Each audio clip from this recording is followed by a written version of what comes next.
அனைவருக்கும் வணக்கம். தினம் ஒரு திருக்குறள்.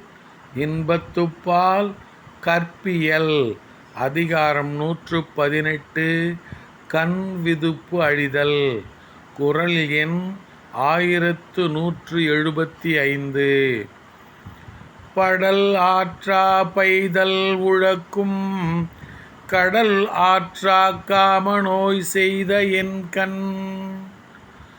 படல் ஆற்றா பைதல் உழக்கும் கடல் ஆற்றா காம நோய் செய்த என்கண்.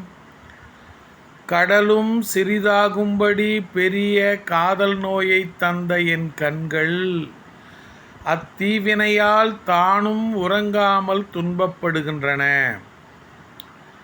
கடலும் சிறிதாகும்படி பெரிய காதல் நோயைத் தந்த என் கண்கள் அத்தீவினையால் தானும் உறங்காமல் துன்பப்படுகின்றன. நன்றி, வணக்கம்.